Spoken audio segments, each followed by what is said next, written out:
Hello மக்களே, welcome to my channel. தொடர்ந்து பேசுகிறதுக்கு சப்ஸ்கிரைப் பண்ணுங்கள், சப்போர்ட் பண்ணுங்கள். வாங்க, இன்றைக்கி எபிசோடில் மலர்மதி கதையில் பெரிய கலவரம் நடந்திருக்கு. பத்தாததுக்கு பாண்டியனுக்கு நிறைய விஷயம் தெரிஞ்சு அங்கேயும் பெரிய பிரச்சனையாக இருக்குது. என்ன நடந்திருக்குன்னு பார்ப்போம்.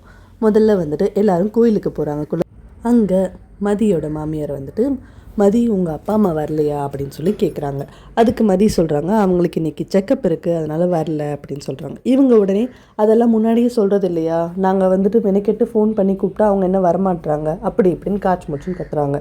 இல்லை, அப்பாயின்மெண்ட் சடனாக கிடச்சிது, அதனால தான் வர முடியலை. இதை ஒரு வார்த்தை அவங்க ஃபோன் பண்ணி சொல்லக்கூடாதா? என்ன மரியாதை தெரிஞ்ச குடும்பம், என்ன குடும்பம் நீங்களாம் அப்படின்னு சொல்லி அவங்க கோவப்படுறாங்க. இல்லை, அவங்க சொல்கிறேன்னு தான் சொன்னாங்க, நான் தான் சொல்ல வேண்டாம், நானே சொல்லிக்கிறேன்னு சொன்னேன், வேலை இல்லை, நான் மறந்துட்டேன் அப்படின்னு சொல்லி சொல்கிறாங்க. என்ன உனக்கு என்ன அவ்வளோ பெரிய மறதி, அப்படி என்ன நீ வேலை செஞ்சு கிழிச்சிட்ட அப்படி இப்படின்னு இவங்க மறுபடியும் திட்டுறாங்க. கோமதி உடனே அவங்களுக்கு சப்போர்ட் பண்ணுறாங்க. அவள் தான் வேலையாக இருந்தான்னு சொல்கிறாள், அப்புறம் என்ன விடுங்க அப்படின்னு சொல்லி சொல்கிறாங்க. இந்த சைடு மதி உடனே என்ன பண்ணுறாங்க, மலர்கிட்ட கேட்குறாங்க, உங்கள் அம்மா வரலையா அப்படின்னு சொல்லிட்டு. எங்கள் அம்மா வந்துட்டுருக்காங்க, இருந்தாலும் எனக்கு பயமாக இருக்குது, வந்தால் அவங்க என்ன பேசுவாங்க, எப்படி பேசுவாங்க எதுவுமே தெரியல, ரொம்ப பதட்டமாக இருக்குது அப்படின்னு சொல்லி சொல்கிறாங்க.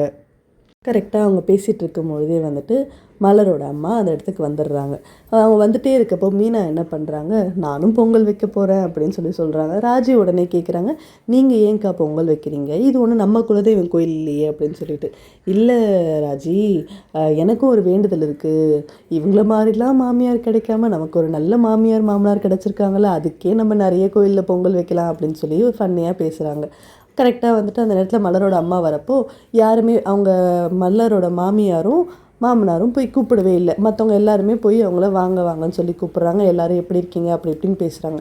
இவங்க மட்டும் பேசவே இல்லை. கோமதி என்ன பண்ணுறாங்க, உடனே அவங்கள கூட்டிகிட்டு கிட்ட போயிட்டு வாங்கன்னு சொல்ல மாட்டிங்களா கேட்குறாங்க. உடனே வாங்க, பேச மாட்டிங்களா, நல்லா இருக்கீங்களா கேட்க மாட்டிங்களா கேட்குறாங்க. உடனே நல்லா இருக்கீங்களா அப்படின்னு சொல்லிட்டு ஒரு ரோபோட்டிக் மாதிரி அவங்க பேசுகிறாங்க. ஆனால் அந்த சமயத்தில் தங்கராஜ் அந்த இடத்துல என்ட்ரி கொடுக்குறப்போ உடனே இவங்க 2 பேரும் எந்திரிச்சு போய் கார்கிட்ட போய் இவங்கள வாங்க வாங்க நல்லா இருக்கீங்களா அப்படின்னு சொல்லி வரவேற்கிறாங்க.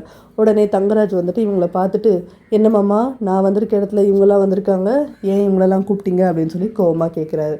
அட வேற, நீங்கள் வேற ஏமாப்பிள்ள, நான் கூப்பிடலை, இது எல்லாமே அந்த வந்திருக்காங்கல்ல மீனாவோட மாமியார், அவங்க பண்ண வேலை தான், உங்களுக்கு பிடிக்காதுன்னு தான் எனக்கு தெரியுமே, நான் எப்படி கூப்பிடுவேன் அப்படின்னு சொல்லி அவங்க சொல்கிறாங்க. இருந்தாலும் இதெல்லாம் எனக்கு பிடிக்கல மாமா, நீங்கள் என்கிட்ட சொல்லியிருந்தீங்கன்னா நான் வந்திருக்க மாட்டேன்ல அப்படின்னு சொல்லி அவர் கோவப்படுறாரு. அந்த இடத்துல ஒரு பிரச்சனை பண்ணுறாரு அவர். இவங்கெல்லாம் இந்த இடத்துல என்னை கூப்பிட்ருக்கீங்க, எனக்கு எவ்வளோ மரியாதை குறைச்சலாக இருக்குது, இவங்க கூடலாம் நீங்கள் ஒன்று சேர ஆரம்பிச்சிட்டிங்களா அப்படி இப்படின்னு சொல்லிட்டு ரொம்ப கத்துறாரு, சண்டை போடுறாரு அந்த இடத்துல. அப்புறம் சுரேஷ் அவரை சமாதானப்படுத்தி, விடுங்க மாமா அப்படி இப்படின்னு சொல்லி எல்லோரும் சமாதானப்படுத்தி ஒரு வழியாக பொங்கல் வைக்கலாம், நீங்கள் வரத்துக்காக தான் வெயிட் பண்ணியிருக்கோம், உங்களால் தான் பொங்கல் வைக்கலை, நீங்கள் வரது தான் எங்களுக்கு நல்ல நேரம் அப்படி இப்படி ஒரு மாதிரி ஐஸ் வச்சு பேசி அவரை சமாதானப்படுத்தி கூப்பிட்டு போகிறாங்க. அதுக்கப்புறமேட்டு எல்லோரும் சேர்ந்து பொங்கல் வச்சு சாமிக்கு படைச்சி ஜாலியாக இருக்காங்க. இந்த இடத்துல லேடிஸ் எல்லாருமே ஜாலியாக இருக்காங்க, எக்ஸப்ட் மலரோட மாமியார். இவங்க எல்லாருமே ஜாலியாக பேசிக்கிட்டு இது பண்ணிகிட்டு இருக்கப்போ நம்மளாம் ஒரு ஃபோட்டோ கூட எடுக்கவே இல்லை, வந்ததுலேருந்து எல்லோரும் சேர்ந்து ஒரு ஃபோட்டோ எடுத்துக்கலாம் அப்படின்னு சொல்லி பேசிகிட்டு இருக்காங்க. சரி, யாரை ஃபோட்டோ எடுக்க கூப்பிடலாம் அப்படின்னும்பொழுது கரெக்டாக சுரேஷை பார்த்தாங்க. மீனா அத்தா இங்கே வாங்க ஃபோட்டோ எடுங்கன்னு சொல்லி கூப்பிடவும் சுரேஷ் தங்கராஜை சும்மா கூட கூப்பிட்டு வந்திருக்காரு. அவங்க ஃபோட்டோ எடுக்க சொன்ன உடனே இவருக்கு சரி மாமா நீங்களும் நில்லுங்க அப்படின்னோடனே தங்கராஜ் நான் நிற்க மாட்டேன், இவங்க கூடலாம் நான் நிற்பேனா அப்படி இப்படின்னு சொல்லி அந்த இடத்துல ஒரு சின்ன பிரச்சனை பண்ணுறாரு. உடனே இல்லை நில்லுங்க மாமா, எல்லாரும் ஆசைப்பட்றாங்களே அப்படின்னு சொல்லி சுரேஷ் அவங்கள காம் பண்ணி ஒரு ஃபோட்டோ எடுக்கிறாங்க எல்லாருமே சேர்ந்து. இந்த சைடு கோயிலேருந்து எல்லாம் முடிச்சுட்டு எல்லாம் வீட்டுக்கு போயிட்டாங்க. வீட்டுக்கு போன இடத்துல சுரேஷ், மதி, மலர், பாக்கியராஜ் எல்லாருமே பேசிகிட்டு இருக்காங்க கோமதி அம்மா கூட. கோமதி என்ன சொல்கிறாங்க, உங்கள் 2 பேருக்கும் கிடச்சது ரொம்ப அருமையான ஒய்ஃபு, நீங்கள் அவங்கள பத்திரமா பார்த்துக்கணும், அவங்கள எங்கேயுமே எதுக்காகவும் விட்டு தரக்கூடாது அப்படி இப்படின்னு பேசிகிட்டு இருக்காங்க. அப்படி பேசிகிட்டு இருக்கும்போது நான் இன்றைக்கி நைட்டு நாளைக்கு காலையில் ஊருக்கு நான் கிளம்பிடுவேன் அப்படின்னு சொல்லிட்டு இருக்காங்க. அப்போ என்ன பண்ணுறாங்க, உடனே நீங்கள் போகாதீங்க, இங்கேயே இருக்கலாம், இல்லை எங்களுக்கு உங்களை ரொம்ப மிஸ் பண்ணுறோம் அப்படி இப்படின்னு மலரும் மதியம் சொல்லிகிட்டு இருக்காங்க. அப்போ கோமதி என்ன சொல்கிறாங்க, நீங்கள் எங்கள் ஊருக்கு வாங்க அப்படின்னு சொல்கிறாங்க. அப்போ வரோம் அப்படின்னு சொல்லி இவங்க சொல்லவும், சரி இந்த சான்ஸ் வச்சுக்கலாம் அப்படின்னு சொல்லிட்டு சுரேஷையும் மதியும் என்ன பண்ணுறாங்க, விருந்துக்கு வாங்க வீட்டுக்கு அப்படின்னு சொல்லி கூப்பிடுறாங்க இவங்க. உடனே இவங்களாம் இல்லை இல்லை நாங்கள் வரலை, இப்போது எனக்கு வேலை டைட்டாக போகுது அப்படி இப்படின்னு இவர் கதை சொல்கிறாரு. இல்லை வாங்க பரவாயில்ல, இப்போ தானே கல்யாணம் ஆகிருக்கு, இந்த நேரத்தில் தான் விருந்துக்கெல்லாம் போகணும் வாங்க அப்படின்னு சொல்லி கம்பல் பண்ணுறாங்க. சரி ஓகே நம்ம போயிட்டு வருவோம் அப்படின்னு சொல்லிட்டு அவங்க 2 பேரும் முடிவு பண்ணிவிட்டு சரி போகலாம் அப்படின்னு சொல்லிட்டு இவங்களும் கிளம்புறாங்க. அதே நேரத்தில் அங்கே பார்த்திங்கன்னா ராஜியோட அப்பாவும் டிஸ்சார்ஜ் ஆகுறாரு. கதிருமே வந்துட்டு இப்போ டிஸ்சார்ஜ் பண்ணி கூட்டிகிட்டு போயிடலாம்ல அப்படின்னு சொல்லி கேட்டுட்டு பில் பே பண்ணுறது அந்த டிஸ்சார்ஜ் சம்மரி எல்லாம் வாங்கிட்டு அவங்க 2 பேருமே அங்கேருந்து கிளம்புறாங்க. அவங்க கிளம்பிட்டுருக்கப்போ அவங்க காரில் போயிட்டுருக்கப்போ ஒரு மாதிரி நைட் ஆகிடுறதுனால உடனே நேராக ஊருக்கு போக வேணாம், ரொம்ப நேரம் கார் ட்ரைவ் பண்ண வேணாம் அப்படின்னு சொல்லிட்டு அவங்க ஒரு ரூம் எடுத்து வெளியில் தங்கலாம் அப்படின்னு சொல்லிட்டு அவங்க ஒரு ரூம் எடுத்து தங்குறாங்க. ஸோ அவங்க வந்துட்டு காலையில் தான் ரீச் ஆவாங்க. அதே நேரத்தில் வந்துட்டு இங்கே வீட்டில் பார்த்தீங்கன்னா பாண்டியன் சாப்பிட உட்காந்துட்டு இருக்கும் போது அரசி வந்துட்டு சாப்பாடு செஞ்சு எடுத்துகிட்டு வராங்க. அதை சாப்பிட்லான்னு போகும்பொழுது வந்து சக்திவேல் வந்துட்டு ஒரு சண்டை போடுறதுக்கு வராரு. அவர் அதுக்கு முன்னாடியே வந்துட்டு வீட்டில் ஒரு சண்டை போட்டார். ராஜியோட அம்மா கிட்ட வந்துட்டு உங்களுக்கு தெரியாதா, உங்கள் வீட்டுக்காரர் தானே, எனக்கு இருக்காக்கிற கூட உங்களுக்கு இல்லையா, அப்படி இப்படின்னு காய்ச்சி மூச்சுன்னு கத்துறாரு, சண்டை போடுறாரு. அவன் வந்து கடத்தி தான் வச்சுருப்பான் கதிர் அப்படின்னு சொன்னோடனே ராஜியோட அம்மாவுக்கு கோவம் வந்துட்டு உங்கள் புள்ள மாதிரி கிடையாது கதிர், உங்கள் புள்ள தான் இந்த கடத்துகிற வேலைலாம் பண்ணுவார் அப்படின்னு சொல்லிட்டு சொல்கிறாங்க.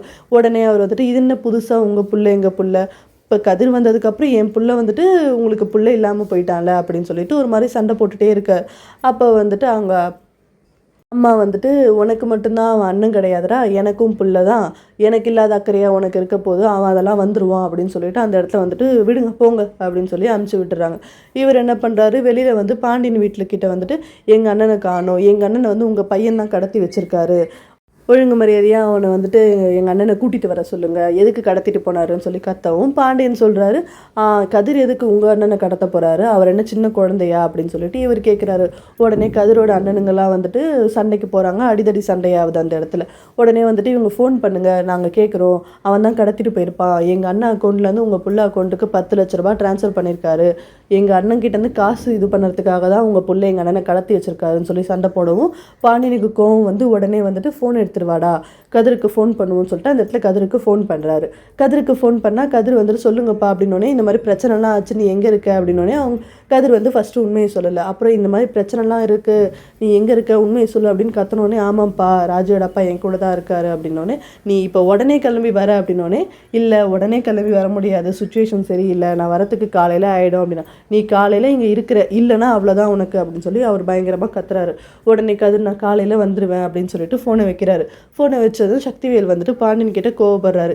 என்னமோ சொன்னீங்களே உங்கள் புள்ள வந்துட்டு நல்லவர் வல்லவர்னு சொல்லிட்டு இப்போ பாருங்கள் என் அண்ணனை வந்து அவர் தான் கடத்தி வச்சுருக்காரு, இதெல்லாம் உங்களுக்கு தெரியாது, ஆனால் வந்து சண்டைக்கு நான் மட்டும் வந்துடுவீங்க அப்படின்னு சொல்லி சக்திவேல் பேசவும் பாண்டியன் அதான் காலையில் கூட்டிகிட்டு வரேன்னு சொல்லிட்டாங்கல்ல, அப்புறம் எதுக்கு கத்திட்டு இருக்கீங்க, அதெல்லாம் வந்துடுவாங்க நீங்கள் போங்க அப்படின்னு சொல்லி இவங்களும் சண்டை போடுறாங்க. உடனே ராஜியோட அம்மா சமாதானப்படுத்தி அதான் வந்துடுவேன்னு சொல்லியிருக்காங்கல்ல, வரலன்னா வந்து பேசுங்க வாங்க, என்ன அண்ணி உங்களுக்கும் இதில் பங்கு இருக்கா அப்படின்னு சொல்லி அவர் கத்துறாரு.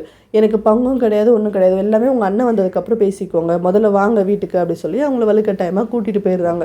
இந்த இடத்துல வந்துட்டு பாண்டியன் வந்துட்டு எங்கடா போனான் அந்த கதிர், எதுக்குடா தேவையில்லாத வேலை தான் பார்க்குறான் அப்படின்னு சொல்லிட்டு அவரும் கோவப்படுறாரு. கோவப்பட்டுட்டு வரட்டும் அவனுக்கு இருக்குது அப்படின்னு சொல்லி சொல்கிறாரு. அதுக்கப்புறமேட்டு காலையில் கரெக்டாக வந்துட்டு இவங்களும் வராங்க வீட்டுக்கு. கதிரும் வந்துட்டு அவங்க அப்பாவை கூட்டிகிட்டு ராஜியோட அப்பாவை கூட்டிகிட்டு வராரு. இந்த சைடு கோமதியும் வந்துட்டு மதி சுரேஷை கூட்டிகிட்டு வராங்க. கதிர் வந்துட்டு ராஜி அப்பா இறங்குறப்போ வந்துட்டு சக்திவேலு கதிரை பிடிச்சி பயங்கரமாக அடிக்கிறாரு. பயங்கர சண்டையாகுது. உடனே வந்து எல்லாரும் தடுத்து நிறுத்துறாங்க. ஆனால் பாண்டியன் மட்டும் தடுத்து நிறுத்தவே இல்லை. ஏன்னா கதிர் வந்து தப்பு பண்ணிட்டான் அப்படின்னு சொல்லிட்டு அவர் வந்துட்டு தடுத்து நிறுத்தவே இல்லை. அந்த நேரத்தில் சுரேஷ் என்ன பண்ணார், உடனே பாண்டியனை உள்ளே கூப்பிட்டு போயிட்டு உண்மையை சொல்கிறாரு. இந்த மாதிரி வந்து கதிர் மேலே எந்த தப்பும் கிடையாது, கதிர் தான் வந்து நான் சென்னையில் பார்த்தேன், இந்த மாதிரி அவர் மீட் பண்ணும்போது சொன்னார் ராஜியோட அப்பாவுக்கு ஆப்ரேஷன் பண்ணியிருக்காங்க, அவருக்கு கேன்சர் இருக்குது அப்படின்னு சொல்லிட்டு. அப்படியா அப்படின்னு சொல்லி ரொம்பவே பாண்டியன் ஷாக் ஆகிறாரு. சரி வெளியில் போய் உண்மையை சொல்லுவோன்னு வெளியில் வரும்பொழுது பார்த்தீங்கன்னா சக்திவேல் கதிரை போட்டு பயங்கரமாக அடிச்சிருப்பார். இவர் உண்மையை சொல்லலான்னு வரும்பொழுது கரெக்டாக அந்த நேரத்தில் ராஜியோட அப்பா அவரே உண்மையை சொல்லிடுவார். இதுதான் மக்களே என்னோட ப்ரெடிக்ஷன். உங்களோட ப்ரெடிக்ஷனும் சேமாக இருந்ததுன்னா கமெண்ட்டில் போடுங்க. தொடர்ந்து கதை பேசலாம். தேங்க்ஸ் ஃபார் வாட்சிங்.